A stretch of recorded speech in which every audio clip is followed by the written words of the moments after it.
Love Serye TV. Deceitful Love with the Playboy. Tunghayan na po natin ang huling bahagi. Doon tayo mag-usap. Sumunod si Reyna kay Dre. Walang imik na umupo siya sa siliyang naroon at inuko pa naman nito ang katabing upuan. Hindi kita pipilitin kung ayaw mong maniwala sa sasabihin ko sa iyo tungkol kina Mark at Rai. Paunan sabi nito, ilalahad ko lang sa iyo ang nalalaman ko at ang totoo. Hindi siya umimik. Tinitigan lamang niyang maamong mukha nito. Nasa kanya na sana ito pero pinakawalan pa niya. There was no room for self-pity. Bago ko naging kaibigan si Rai, we were lovers. Umpisa ni Dre. Ayokong sabihin girlfriend ko siya. Dumating at nawala sa aking tabi ang karelasyon ko pero nandyan lang si Rai. Natigilan siya. Lovers din kaya sina Mark at Rai? Hindi imposible yon. Sa tingin niya ay playgirl at palaban si Rai. Ano ang relasyon ni na Mark at Rai? Naisatinig niya. Ang alam ko ay magkakampi sila ngayon. Against us. Gusto nilang sirain tayo. Ang ating pagsasama. Which to my knowledge ay nagawa na nila. Pero dapat mo ring malaman, they were lovers at one time or another. Hindi na siya nabigla sa kumpirmasyon ng kanyang kutob. Nagparoon kami ng relasyon ni Divina. Tinapos ko na ang anumang ugnayan namin ni Rai. Nagalit siya. Ayaw niyang pumayag. Noon niya pinatulan si Mark. Parang ganoon. Duda ko nga siya ang nagbuyo kay Mark na pormahan si Divina. Kahit meron kaming relasyon. Ibig mo sabihin gumanti siya kay Divina sa pamamagitan ni Mark? Mismo. Sunod-sunod na tumango ito. And again, they teamed up against us to destroy our marriage. At muli silang nagwagi. Nasa tinig nito ang panghihinayang. Bakit hindi mo kaagad sinabi sa akin ang lahat ng to? May hinanakit na tanong niya. Maniwala ka naman sa kanya. Maniwala ka naman kaya sa akin? Kung iyon ay pinagtapat ko sa iyo tungkol sa amin ni Divina, hindi mo pinaniwalaan. Umiiling na sabi nito. Napakagatlabi siya. Nagpakasal siya kay Dre. Ibinigay nito ang kanyang puso at katawan pero hindi ang kanyang pagtitiwala. Narinig ko na ang nais kong malaman. Pilit ngiting pahayag niya. Hindi na ako magtatagal. Tumayo na siya. Hinawakan ni Dre ang kanyang braso. Reyna, magpapakasal ka pa rin ba kay Mark? Does it bother you? We'll soon get married. Hindi kita pinipigilan. Kung ano man na magiging pasya ko tungkol sa amin ni Mark, it's none of your business. Sa Las Vegas na lang tayo magkita. Marahan tumango ito at binitawan ng braso niya. Mabilis sa mga hakbang na lumabas siya ng den. Ayaw niya makita si Dre. At ayaw niya makita nito ang kanyang pagluha. Naaawa siya sa sarili. Siya ang higit na nasaktan sa kanyang sariling kagagawan. Akala niya ay hindi nito ibabaling ang atensyon sa ibang babae habang nag-iimbestiga siya. Nalaman nga niya ang katotohanan pero nawala naman sa kanya ang kanyang asawa. Pumatak ang kanyang mga luha ng lula na siya ng kanyang kotse. Galit at paghihinagpis ang kanyang nararamdaman. Galit pa rin para kay Mark at Rai. Paghihinagpis para sa kanyang katangahan at sa pagkawala ng tanging taong minahal niya ng lubusan. Need help? Ni hindi niya namalayan ang paglapit ni Dre sa kanya. Dumungaw ito sa bintana ng kanyang kotse. May problema ba ang kotse mo? Hindi nakaligtas sa mga mata nito ang pagluha niya. Mabilis na pinahid niya ang kanyang palad, ang mga luha sa kanyang pisngi. No, it's okay. Pinilit niyang umiti. Ngunit tuloy-tuloy na umagos ang kanyang mga luha. Reyna, sa kawalang magawa, itinaas niya ang salaming bintana ng kotse at pinaandar ang sasakyan. Sa loob ng kanyang kwarto, malayang inilabas lahat ni Reyna ang kanyang mga luha. Bugtong-bugto ang kanyang mga mata sa kakaiyak nang magring ang telepono sa ibabaw ng meseta. Tiningnan niya lang iyon at hindi sinagot. Tumigil sa pagring ang telepono. Pagkalipas ng ilang sandali ay muling nagring iyon. May nabuti niyang sagutin iyon. Reyna, is something wrong? Nasa boses ni Josie ang pag-aalala nang marinig dito ang boses niyang galing sa pag-iyak. No, I'm fine. Are you sure? Bakit ka umiiyak? Urirat nito. Bakit ka napatawag? Pag-iiba niya ng usapan sa halip na sagutin ang tanong nito. Niyaya ako ni Mark na mag-dinner sa kanyang kondo. Bukas ng gabi. Ito na ang hinihintay nating pagkakataon. Kokornerin na natin ang playboy na yon. Bigla siyang natigil sa pagsinghot. Natuon ang atensyon niya sa ibinalita ng kaibigan. Magtutuos sila ni Mark. Nang gabing iyon ay hindi kaagad siya nakatulog. Laman ang isipan niya kung ano ang parusang igagawad niya kay Mark. Tulad na napag-usapan nila ni Josie, nag-undertime siya sa trabaho at pumunta sa pinagtatrabahuhan ng kaibigan. Ibinigay nito sa kanya ang susi ng kotseng gagamitin niya. Kotse iyon ng ama nito na hiniram nito upang gamitin sa pagsubaybay sa kanila ni Mark. Iyong kulay asul. Sinabi nito ang plate number ng sasakyan. Pero huwag mo kaming didikitan ha. Para hindi makahalata si Mark. Nasa Legazpi Village ang kinaroroon ng condo unit ni Mark. Natuwa si Rina nang makitang detached unit ayon. Hindi siya mahihirapang pumasok dahil walang gwardyang sisita sa kanya. Hinintay niyang magtagal muna sa loob sina Mark at Josie. Kinakabahan siya. Natatakot at natutuwa. Sa wakas magkakaroon ng katuparan ng pangako niya sa kanyang kapatid. Matatahimik na rin si Divina at siya. 20 minutes later, bumaba siya ng kotse dala ang kanyang shoulder bag. Matikas ang kanyang tayo. Matatag ang kanyang mga hakbang. Pagtapat niya sa sadyang pinto, idinikit niya roon ang kanyang tenga. Nakiramdam muna siya sa loob. May naririnig siyang ingay. Parang ungol na nagagaling sa salas. Marahang pinihit niya ang doorknob. At katulad na napag-usapan nila ni Josie, hindi nakalak iyon. Tinulak niya iyon pabukas at bumulaga sa kanya ang parehang nasa sofa at naghahalikan. Ibig niya mangiti, talagang palaban si Josie. Habang pinaglilingkisan nito sa mapaglarong si Mark, ito ba ang lalaking nagsasabing mahal siya, na handa siyang pakasalan? Samantalang walang sinunod ito kundi ang init ng katawan nito, na kahit sinong babae hindi nito pinapalampas basta may karakas. Pinakiramdaman niya ang kanyang sarili. Wala siyang naramdamang kahit ano, ni munting kirot sa puso. Isang matibay na ebidensyang wala siyang pagtingin dito, na ang tanging lais lamang niya ay pagsilosin si Dre. Mukhang nakakaabala ako ah. Nag-angat na mukha si Mark. Labis ang pagkagulat nito pagkakita sa kanya. Rina, mabilis sa tumayo ito. Hindi nito malaman ang gagawin. Inayos naman ni Josie ang sarili. Rina, halatang hindi makapaniwala si Mark. Para nakakita ito ng multo. Nanlalaki ang mga mata nito. Rina, pangatlong ulit na nitong binanggit ang kanyang pangalan sa kawalang masabi. Tuliro ito. Ako nga, so naglolokohan lang pala tayo. Aniya sa kasunod-sunod na umiling. Naniniwala pa naman ako sa iyong mahal na mahal mo ako. Yun pala'y niloloko mo lang ako. Let me explain. Ano pa bang ipapaliwanag mo? Nagsalita si Josie. Sino ka ba? Pagmamaang-maangan nito. Lumabas ang pagiging mahusay na actress nito. Ano mo ba siya, Mark? Siya na ang mataray na sumagot.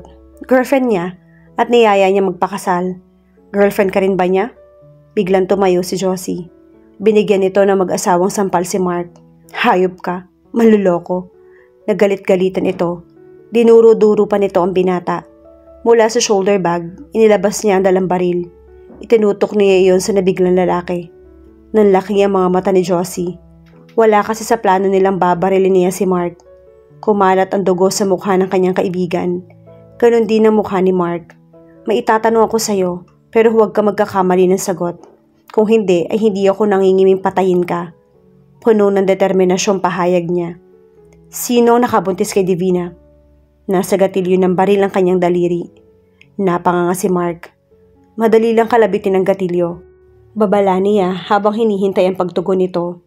Alam ko na ang lahat. Ang tungkol sa inyo ni Riot ang tunay na intensyon nyo. Now talk. She barked with hatred. Calm down, Reyna. Magtatapat na ako.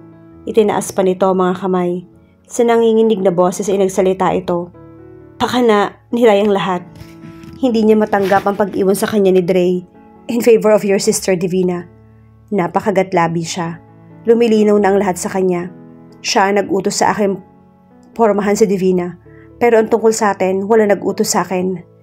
Talagang mahal kita. Nang malaman niyan tunay ang saloobin ko sa'yo, huwag na raw kitang pakawalan pa. Yun lang. Hindi mo pa sinasagot yung tanong ko. Ako nga nakabuntis kay Divina. Ako rin nag-utos sa kanya na ipalaglag ang bata. Pag-amin nito. Rina, kalimutan na natin ang lahat hanggat hindi pa tayo nakakasal. Gusto niyang umiyak. Pero tila nasaid na ang kanyang luha. Sa ginawang pag-amin ni Mark, malinis nito ang pangalan ni Dre. Tayo ang magpapakasal? Pagkatapos mong itulak sa kamatayan si Divina? Hindi ko siya inutusang magpakamatay. Damn you! Ang ginawa mong pag-utos sa kanyang ipalaglag ang kanyang magiging anak. Isang dahilan para kitilin niya ang sariling buhay. I wasn't ready. Nasira ang pagsasama namin ni Dre dahil sa pagdududa ko sa kanya. And now, After uncovering the truth, do you expect me to marry you? Puno ng pagkasuklam na pahayag niya. Bakit hindi mo na lang yayaing magpakasal kayo ni Rai? Iisa lang naman ang kulay nyo. Kayo ang magkabagay. Reyna, please. Please what? I love... Nagpapatawa ka ba? Nanatiling nakatutok ang hawak niyang baril dito. Pagkatapos kong masaksihan ang lahat ngayon lang, kung magaling kayo magplano ni Rai, kaya ko ring tapatan yon. Kinagat mo yung pain ko. Ikaw naman ngayon ang nahulog sa aking patibong. Patibong? Halatang naguluhan ito. Napatingin ito kay Josie na ngayon ay nakangiti. What? He was aghast. Nangako ako sa punto de Divina na ipaghihiganti ko siya. Pero hindi ko pala kayang pumatay ng tao. You're not worth a dime. Goodbye, Mark. Humakbang si Josie patungo sa pinto. Dahil sa labis sa pagkasuklam niya, binigyan niya ng mag-asawang sampal ang binata para sa mga kasalanan mo kay Divina at sa panluloko mo sa akin. Biglang bumukas ang pinto. Well, look who's here. Reyna, nakangiti si Rai na kararating lang. Napatingin ito kay Josie at kay Mark. Nawala ang ngiti sa mga labi nito. Ano nangyayari dito? Gusto mong malaman? Ani Josie na bagamat hindi nito kilala ang bagong dating, napagkuro nito na ito si Rai. Kumunot ang noo ni Rai. Hindi na niya napigilan ang sarili. Puno ng galit na sinampal niya ang babae. Walang lihim na hindi nabubunyag. Pagkasabi niya niyon, nilisan na nila ni Josie ang lugar na yon. Bahala na ang Diyos sa kanila. Wika ni Reyna habang nagmamaneho. Paano na kayo ngayon ni Dre? Everybody knows he's marrying Marie. Nasa tinig niya ang hinanakit. Naging mabuting asawa sa akin si Dre. Pilit na inunawa niya ako. Ako mismo nagtulak sa kanya para mapunta kay Marie. Kung papayuhan mo kung ipaglaban siya, ayokong sundin yon. Karapatan niyang lumigaya. How about you? Halatang hindi makapaniwala si Josie sa narinig. I deserve it. Napailing na lamang ito. Makakaya mo kaya? Hindi niya napigilan pumiyok ng magsalita. Kakayanin ko. Pumatak ang kanyang mga luha. He deserves the best, and I'm not the right woman for him. Nasa likuran mo lang kami. Pangungunsulan nito sa kanya. But I'm warning you. Desisyon mo yan. Masarap ang mabuhay. You're too young para maging desperada. Naiintindihan niya ang tinutumbok ng mga salita nito. Don't worry, hindi ko gagawin ang pagkakamali ni Divina. Natural lang nakabiguan sa buhay ng tao. At tama ka, bata pa ako para talikuran ang ganda ng buhay. Napangiti ito. Tama, at maraming lalaki riyan ha. Salamat sa tulong mo, friend. Walang anuman, pero sayang si Mark no. Gusto ko pa naman sana siya. Nakaka-turn off nga lang ang pagiging playboy niya. Pero ang galing niyang humalik. Pinandilatan niya ito. Pero tama ito. Magaling ang humalik si Mark, but right now, she really needed peace of mind. Nakakaistorbo ba ako? Dre? Ako nga. Bakit ka napatawag? Nagpalipas muna ng ilang segundo ang lalaki bago ito nagsalita. Narito ako ngayon sa airport. Ngayon yung alis ko patungong Amerika. Marahan siyang napatango. Don't worry, susunod ako. Good. Hihintayin ko na lang yung pagdating ninyo sa Vegas. Tatawag ko nga lang kay Marie. Natuwa siya nang malamang nakikipagtulungan ka. Happy trip na lang. Thank you. Good night, Reyna. Thank you rin. Salamat sa pagmamahal mong gusto niyang sabihin. Pero hindi yun lumabas sa kanyang bibig. Sa halip ay pumatak ang kanyang mga luha. Hindi na niya hinintay na muling magsalita si Dre. Ibinaba na niya ang telepono. Tanging ang pakikipagtulungan para sa pagpapawalang bisa ng kasal nila ang maitutulong niya sa ipinakita nitong kabutihan sa kanya. Kahit nalulungkot, mahimbing na natulog siya ng gabing iyon dahil sa wakas, kahit sa pamamagitan lamang ng mag-asawang sampal ay naipaghiganti niya ang kanyang kapatid. Hindi niya kayang pumatay. Pagkababa ng eroplano, kaagad na hinanap ni Reyna si Dre sa mga taong naroon para sumundo. Ngunit hindi niya makita ang lalaki. Halos iniisa-isa niya ang mga naroon pero nabigo siyang makita ito. Nakalimutan ba nitong darating siya ng araw na yon? Reyna. Hinarap niya ang tumawag sa kanyang pangalan sa pag-aakalang si Dre yon. Pero ganoon na lamang ang gulat niya na makilala ang lalaki. Louie? Ngumiti ito. Yes, it's me. I couldn't tell you're surprised to see me here. Well, Dre commissioned me to fetch you. He flew this morning to Miami. What? Susunduin ba niya ang kanyang asawang si Marie? Pero bakit naroon si Louie? Para maging witness sa pagpapakasal ng dalawa. I just flew in last night from Madrid. Kinuha ng binata ang dala niyang maleta. Bukas ang balik ni Dre. Halika, naroon ang kotse ko sa parking lot. Nagtaka man ay sumunod na lamang siya. How far was your flight? Halatang alam na alam nitong kalsadang tinatahak nila. Mataas na gusali ang kanilang napagdaanan. Okay naman, ngumiti ito. Wala ka bang kasama? Umiling siya. Mag-isa lang ako. Siguradong si Mark ang hinahanap nito. Ikaw, wala ka bang kasama? Sinong ang kapatid nitong babae? Si Tonit, si Emmy, si Solen, o baka si Leonie, whoever, naisip niya. Mag-isa lang ako. Tumango siya. Sino ang kapatid mong babae? Minabuti niya magtanong. Si Solen. Bakit hindi siya ang kasama mo? Marami siyang ginagawa. Siya nga pala, darating sa makalawa mag-asawang Dave at Barbie. Para ba saksihan ang kasal na Dre at Marie? Ngalingali niyang itanong. Bakit hindi binanggit iyon sa kanya ng lalaki? Iniinsulto ba siya ng pamilya ni Dre? Bibigyan ba siya ng mga ito ng kahihiyan doon? Here we are. Mismo sa tapat ng isang kilalang hotel tumigil ang kotse. Sabay silang bumaba ni Louie. Ibinigay nito ang susi ng kotse sa lalaki. Halika, ihahatid kita sa suite mo. Magkatabi lang naman yung sa atin eh. Magpahinga ka muna. Kakatukin na lamang kita mamaya for our lunch. Tumigil ang elevator sa 10th floor. Lumabas sila at pinagtas ang pasilyo. Dito tulog ang mga tao pag-araw at gising naman pagsapit ng gabi. Pero kung gusto mo mamasyal after lunch, there are some interesting places na pupuntahan ng mga turista na walang sugal. Thanks. Naroon na sila sa tapat na magiging suite niya. Kakadukin na lang kita kung may kailangan ako. Pagkapasok niya sa silid ay namintana siya. Binusog ng Las Vegas skyline ang kanyang mga mata. Would you like to go somewhere? Patapos na silang kumain ng lunch nung tanungin siya ni Louie. Umiling siya. Let's go swimming then. Ayaw niyang mamasyal. Ang tanging gusto niya ay magpahinga at kung naroon lang ngayon si Dre, gusto na niyang lakarin agad nila ang pagpapawalang bisa ng kanilang kasal. Di mag-shopping na lang tayo. Anitong halatang sumuko. Wala akong budget eh. Problema ba yon? Nag-iwan ng pera si Dre para pang shopping natin. It is proper na gastusin natin yon. Natatawang pahabol nito. Napailing siya. Sinusulsulan siya ni Dre. Talagang mababaw ang pagtingin nito sa kanya. Lihim siyang napikon. Anong oras ba siya darating bukas? May kutob siyang kasama ni Dre si Marie. Before lunch siguro. Lumabas sila ng hotel pagkagaling nila sa restaurant. Naglakad-lakad sila. 3 blocks away, pumasok sila sa isang gusali. Sumakay sila sa elevator at bumaba sa 4th floor. Ganun na lamang ang gulat ni Rina nang malamang pulo shop iyon ng iba't ibang klase ng paninda. Pumasok sila ni Louie sa isang butik. Isang damit ang natipuhan niya at tiningnan ang presyo. Hindi na siya nagulat sa nakita. $1,200. Gusto mo ba yan? Sa tingin ko'y bagay sa'yo. Hindi pa ako nasisiraan ng bait. Kunin na natin. Sa tingin niya ay hindi nagbibiro si Louie. Don't be crazy. I won't spend that much money for nothing. Pero ang totoo ay gusto niya naturang damit. Kaya lang ay nakakalula ang presyo. Kaya hinila niya palabas ng shop ang binata. Nakarating sila sa isang shop na pulos mga alahas. Nang magsukat si Louie ng bracelet, nagsukat din siya. May nagustuhan siya pero muli nakakalula ang presyo. Parang napapasong hinubad niya iyon. Ang mahal naman. Nagkibit-balikat na lamang ito.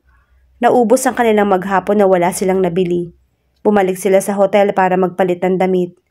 Nagkayayaan silang manood ng concert ng isang batikan singer. Kinabukasan, alas 9:30 na siya nagising. Kaagad siyang naligo. Pagkatapos ay tinawagan niya si Louie, pero walang sumasagot. Napagkuro niyang natutulog pa ito. Dala ang kanyang wallet na lumabas siya ng suite. Sa restaurant na lamang siya kakain. Habang kumakain, naisip niya si Dre. Baka naman sinundo ni Louie si Dre sa airport. Most likely. Kinakabahan siya sa muling pagkikita nila ng estranged husband niya. Pagkikitang magtatapos ng kanilang nasimulan. Pagkakain ay naglakad-lakad siya at nang mapagod, bumalik siya sa hotel. Ngayon ay wala nang kabang bumabangon kanina sa kanyang dibdib. Handa na siya makipagharap kay Dre. Tinawagan uli niya si Louie. Nagbabaka sakali siyang sasagutin na iyon ng binata. At hindi naman siya nabigo. Where have you been? Kaagad na usisan nito. Kumain, tapos naglakad-lakad. Ganun ba? Kararating lang kasi namin. Sinundo ko sa airport sina Marie at Dre. It's almost 12. Mag-lunch na tayo. Busog pa ako eh. Come on, Reina. Kaakit ko lang. Are you sure? Oo naman. Matagal nang naibaba ni Reyna ang telepono nang may kumatok sa kanyang room. Binuksan niya ang pinto. Inaakalan si Louie ang nasa labas. Ngunit nasorpresa siya nang si Dre ang bumungad sa kanya. May I come in? Nito. Marahan siyang tumango. Pumasok ito at naupo sa naroon si Leah. Naupo siya sa gilid ng kama. Matagal na katahimikan ang namagitan sa kanila. Bakit hindi mo kasama si Mark? Si Dre ang bumasak sa katahimikang iyon. Para ano? Nag-away ba kayo? Pwede ba? Huwag na natin siyang pag-usapan. Ayoko nang tumagal pa rito. Lakarin na natin ang ating diborsyo. I want to get out of this place as soon as possible. Nagpakawala ito ng malalim na hininga. Mahal mo ba si Mark? Bakit ba siyang pinag-uusapan natin? Narito tayo para sa ating divorce dahil magpapakasal na kayo ni Marie. Nais niyang mainis sa pangungulit nito. Ikakatuwa mo bang pagtuluyan na tayo naghiwalay? Look, magpapakasal na kayo ni Marie, right? Nakikipagtulungan lang ako para mapabilis ang proseso.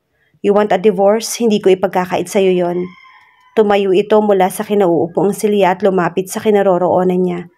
Naupo ito sa sahig sa bandang paanan niya. Sagutin mo yung tanong ko, Reyna. And my answer will surely make a difference. Natigilan siya. Mukhang may tinutumbok ito. You want us to divorce for good? Paano ko ba sasagutin ang tanong mo yan? Dahil yan yung gusto mo? Garalgal ang boses na sagot niya. Ang paraang iyan lamang ang magpapatali sa inyo ni Marie. I have something to confess, Reyna. Sana'y maintindihan mo ang lahat. Titig na titig sa kanya. Tungkol sa amin ni Marie. Bumangon ang kaba sa kanyang dibdib. Nanggagapi ni Dre ang kanyang kamay. Tila libu-libong boltahe ng kuryente ang pumuno sa kanyang katawan. Hindi totoo magpapakasal kami. What? Wala kaming relasyon. Palabas lang ang lahat para pagsilosin ka. Walang katotohanan. Pagtatapat nito.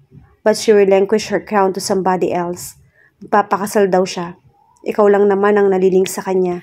She's getting married tomorrow pero hindi sa akin. You see, matalik na kaibigan ko ang kanyang boyfriend na isang stage actor na nakabase sa New York. Mamayang gabi naman ang dating ni Simon. Bumalik siya kanina sa New York para sunduin ang mga magulang niya. Napanganga siya. Labis na nasorpresa siya sa natuklasan. How many emotions could a woman feel at once? Bukod doon, marami pang katanungan sa kanyang isipan na hindi niya maisatinig noon dito. Bakit mo inimbita si Ray sa ating kasal? Iyon ang namutawi sa kanyang mga labi. Hindi ko siya inimbitahan.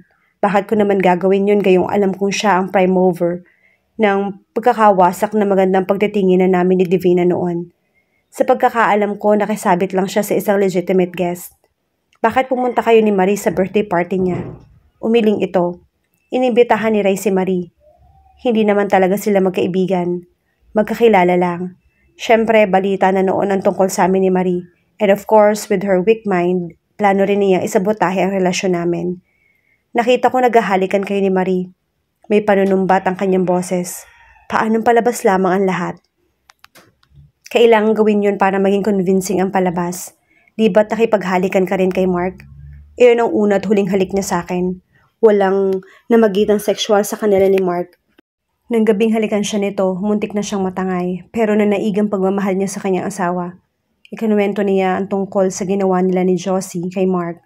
Alam ko na yon. Ngumiti ito. Nagkausap kami ni Josie sa telepono bago ako tumawag sa'yo. Nung paalis na ako, nang pakiusapan mo siya, tinawagan niya ako. Ako naiving friend ha, kaya pala overconfident kang magtapat sa akin ng totoo dahil bukong-buko mo na pala ako. Alam ko namang hindi mo ko pagpapalit sa kahit kaninong lalaki. Kahit na sa Mark na yun pa. Hawak ko yata yung puso mo. Pinagbibigyan ko lamang yung diskarte mo. Nang may kumatok ay tumayo siya at binuksan ang pinto. Magkasunod na pumasok sina Marie at Louie. May bitbit na box ang binata. Nakangiti naman si Marie. Wala nang problema? Tanong ng dalaga. Isang matamis na ngiti ang itinugo ni Dre. Kinuha nito ang box mula sa pinsan. Isang panimula na magandang bukas at gusto kong magkaanak. Nanlaki ang kanyang mga mata na makita ang laman ng box. Ang damit at ang bracelet na nakita nila ni Louie. Hanggang ngayon ay nakatatak sa isipan niya ang presyo ng mga yon. Pero tatanggihan ba niya ang regalong iyon ng kanyang asawa? Siniil siya ng halik ni Dre. Naramdaman niyang dahan-dahang pagtalilis ni Marie at Louie.